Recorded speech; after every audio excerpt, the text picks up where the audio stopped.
Colegio Territorial de Arquitectos de Alicante realizó en estos días el seminario Nuevos modos de diseñar el espacio doméstico, transmitido por streaming a sus colegiados, donde el arquitecto Ramón Esteve brindó una conferencia detallando su forma de encarar los proyectos hasta los últimos detalles. Con anterioridad al evento dialogamos con él para que nos adelantara algunos de los ejemplos que expondría a la teleaudiencia. Un encuentro donde hubo muchas coincidencias, una de ellas la de cómo encarar la difusión de la arquitectura de una forma audiovisual. Hay una de las características de la vivienda unifamiliar es que para mí es el icono de las vanguardias del siglo XX, digamos, la pieza arquitectónica donde cada arquitecto de los grandes ha utilizado como manifiesto ha sido la vivienda unifamiliar. Si te fijas, Le Corbusier, Mies, Wright, toda su visión de la arquitectura está materializada en esas piezas. Conozcámoslo a Ramón. Entonces, esos manifiestos de Ramón, algunas de tus obras, que te representan como parte de, bueno, aquí está, esta es mi idea sobre la arquitectura, ¿no? Cada proyecto me gusta que sea una aventura, ¿eh? Desde el propio planteamiento de la organización del espacio hasta la propia resolución material. Me gusta pensar que diseño experiencias, ¿no? La idea de experiencia, una experiencia completa, en esa experiencia forma parte digamos, tenemos la capacidad de diseñar un espacio y diseñar todos los elementos que configuran ese espacio, ¿no? Esa experiencia completa que es el habitar en sus distintas especificaciones o especializaciones. Entonces, el estudio está formado por arquitectos y diseñadores, con todo un equipo multidisciplinar, y me interesa la transversalidad. Por un lado, la transversalidad, la conexión de todas las disciplinas, pero todas que convergen en una, que es esa idea de experiencia de generar entornos completos. Eso significa que, bueno, en mi experiencia profesional he pasado desde diseñar arquitectura, diseñar los objetos que forman parte de este espacio, y en algunos casos he ido más allá, incluso con algunas marcas. Más adelante he hecho cosas como direcciones artísticas o temas de comunicación. Cuando yo trabajo con una vivienda unifamiliar, normalmente hay un diálogo con el propietario, porque yo creo que una buena vivienda para mí tiene dos cosas. Tiene que estar hecha a mi manera, tiene que ser de Ramón Esteve, si no yo creo que no tiene sentido, pero tiene que ser la casa de esa persona. Es decir, entonces escuchar, y eso es compatible. Es decir, a veces el arquitecto, los egos están ahí, el ego del cliente, yo te digo, tal, bueno, pues el cliente solo, yo los que pueda saber, no sé si llegarían a hacer esas casas, y el arquitecto solo sí que lo puede hacer, pero a veces una casa, si no hay esa conexión o ese diálogo, a veces se puede quedar una casa sin alma, ¿eh? Porque hay un tema para mí importante también de la identidad. Es decir, o sea, la persona que habita una casa tiene que identificarse con esa casa. Entonces, de alguna forma, tiene que participar en ella, ¿eh? Tiene que participar, es su casa. Más que lo que hay en los buenos proyectos es cuando cada uno sabe hasta dónde tiene que llegar. Parece a veces como que reconocer eso es reconocer a lo mejor una debilidad, ¿no? Yo creo que es una fortaleza. Todo lo contrario, ¿no? De hecho, yo estoy orgulloso cuando me pasa que vuelvo a una casa. Yo llevo años ya trabajando, yo llevo ya 26, 27 años, y a lo mejor vuelvo a una casa hace 17, 18 años, de las primeras que están, yo sigo estando orgulloso, y de hecho están publicadas ahí, a veces casi no sabes ni de cuándo son, y están bien, no están maltratadas, ¿eh? Y eso yo creo, yo hago una lectura, y es porque son de ellos, las han hecho suyas, digamos, no, obviamente físicamente son de ellos, pero me refiero también incluso como concepto, como tal, lo han hecho suyo. Entonces, yo creo que eso es un orgullo, ¿no? Entonces, yo siempre hablo de términos así, muy tal, digo, la buena arquitectura genera un entorno donde mucho más feliz, ¿no? O sea, aporta una calidad de vida, porque al final tú haces el escenario, el fondo, la arquitectura es el fondo donde se desarrolla la vida humana, ¿no? Entonces, claro, que ese fondo te condiciona muchísimo. Vamos ilustrando con tus obras los conceptos. El programa es muy audiovisual, ¿no? O sea, donde lo visual potencia Sí, lo que se está haciendo. tengo una ventaja que de los últimos años, obviamente de las primeras no, tengo vídeos Sí, están en la web. Lo los digo vi, está porque muy bueno. son muy buenos, porque los hace Alfonso Calza, aparte de las fotografías, las hace Mariela Polonio, que nosotros invertimos ahí mucha energía, porque conseguir ese material de esa calidad obviamente tiene un coste, pero yo creo que es fundamental, ¿eh? Yo creo que es fundamental para hacer entender un poco, para hacer llegar, para divulgar tu trabajo. Bueno, precisamente esa es una de las conclusiones a las que llegué hace unos cuantos años cuando empecé con esta aventura de comunicar la arquitectura, que las dos dimensiones de una buena fotografía no le hacen justicia a una obra de arquitectura, porque en realidad la arquitectura es espacio y hay que contarlo espacialmente. A veces una cámara en movimiento te permite transmitir un poco más aquella idea, ¿no? Tomemos un ejemplo en particular. Totalmente. Ese es mi discurso, ¿eh?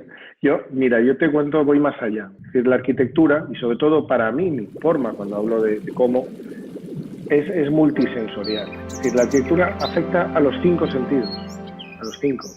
Entonces, lo que intentamos es que se capte de verdad lo que hay. Pues aún así, la arquitectura, y yo ya te digo, esto me ha pasado cuando he ido a visitar las obras de referencia que pueda haber visitado. O sea, cuando he ido, por ejemplo, a ver Villa Mairea, que es la casa de las más fotografiadas del mundo, o he estado también en la Falling Water, la Casa de la Cascada, o he estado en obras de Cannes, no he estado en las casas de Cannes, pero de Louis Kahn. Es que he visto otra cosa. Es decir, entonces, porque esa interacción de los 5 sentidos está ahí. La arquitectura huele y la arquitectura se oye. Entonces, y nada que decirte de la textura, ¿eh? La textura está ahí, el tacto, hay que tocarla y ves que ese tocarlo y esa temperatura, es decir, la temperatura de la arquitectura.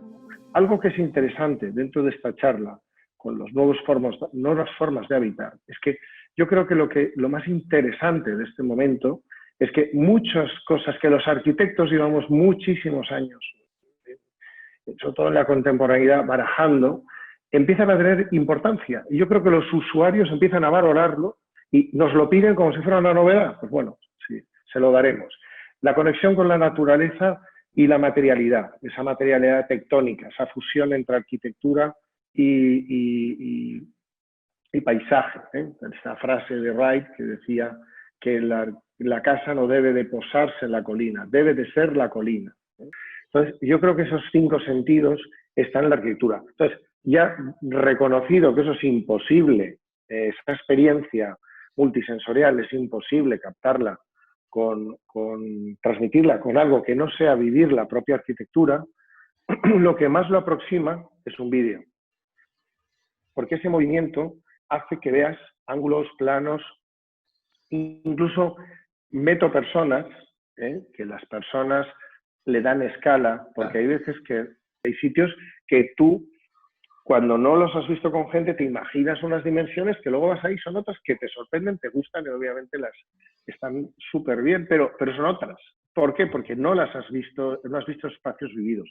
La identidad no es que se busque un sello, algunos lo buscan, pero que estés buscando un sello que te distinga, sino que al ser coherente con esa misma idea, bueno, obviamente... Me gusta porque eso es un poco lo que yo busco, ¿no?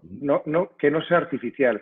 De hecho, cuando eso es repetición, me interesa menos porque me gusta la creatividad y me gustan los desafíos. De hecho, ya te digo, a veces repito materiales que has hecho mucha piedra. Es que vienen los clientes y se empeñan porque lo han visto en otros proyectos y yo intento disuadirlos. O sea, es lo contrario, ¿eh?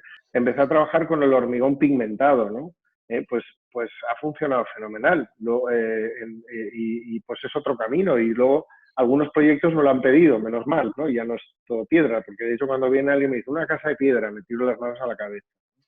Me gusta, pero prefiero experimentar un poco más. Hay un poco de endogamia en la arquitectura. Entonces, el arquitecto siempre habla para los arquitectos y no para los clientes, en cuanto parece como que sea algo banalizarse un poco. Y siempre es lo contrario, es decir, por supuesto que hay un discurso académico y que ese discurso es fundamental.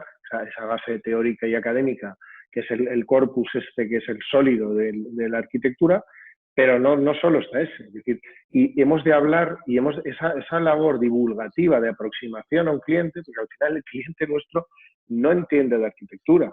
El que entiende de arquitectura no suele ser nuestro cliente. Pues sí, a veces cuando hay concursos sí que hay arquitectos en los jurados. Nuestro programa es Hábitat Mediterráneo, o sea, está dirigido a esa arquitectura que se habita, ¿no? O sea, tiene un destinatario, ¿no? Que es aquel que va claro. a habitarlo. No es un ejercicio teórico, ¿no? Y por el otro lado, me acuerdo que Ricardo Legorreta, el mexicano, en una entrevista que le hice cuando estábamos cubriendo el Congreso Mundial de Arquitectos en Beijing, que le dieron la medalla de oro, me decía, así como las mujeres se visten para las mujeres, los arquitectos diseñamos para los arquitectos.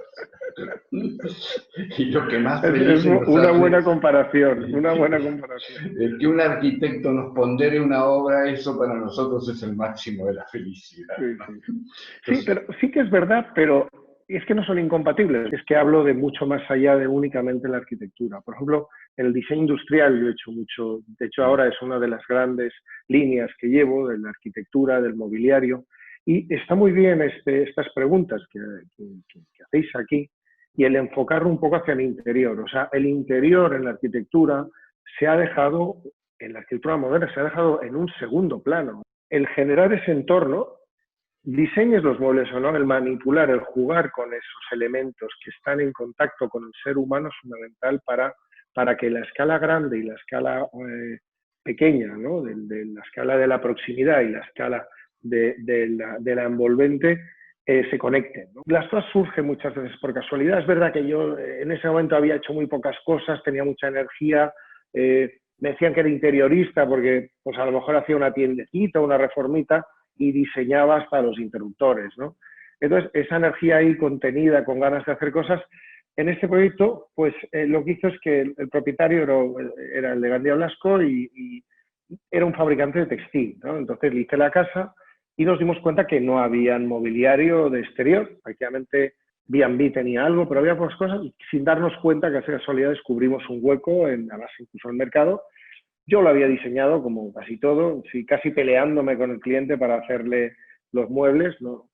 Y acabó esto siendo mi inicio, bueno, a la empresa, se generó una empresa de mobiliario exterior importante que aún sigue, y para mí el inicio del diseño industrial, que después ya salí de esta casa, estos muebles son el resultado de una parametrización, de una propuesta conceptual y geométrica de un proyecto concreto, y después ahora tenemos una línea que estamos haciendo y estás esforzando, te estás investigando sobre otras líneas que son completamente ajenas a la arquitectura. Esto que los grandes maestros no han descuidado, porque yo cuando en la escuela, que ahora se está siendo consciente, no estudié ni de lejos, ¿no? Era como algo menor, era una actividad menor el interiorismo. Cuando decías que hacías interiorismo tenías que hacerlo con la boca pequeñita. Sin embargo, vamos, ahora el buen interiorismo es ahí. Una cosa también que me sorprendió cuando vi la arquitectura de los grandes maestros, que hacía ver que eso hay que hacerlo, es que hacían un interiorismo buenísimo. Y gracias a vosotros, al colegio, por darme esta oportunidad y el honor de participar. La verdad es que el Colegio de Alicante he participado, como comentaba Enrique, en alguna exposición y bueno, Alicante es que yo estoy entre Valencia y Alicante siempre, es mi tierra y estoy muy conectado a ella y vamos, muchísimas gracias y hasta la próxima.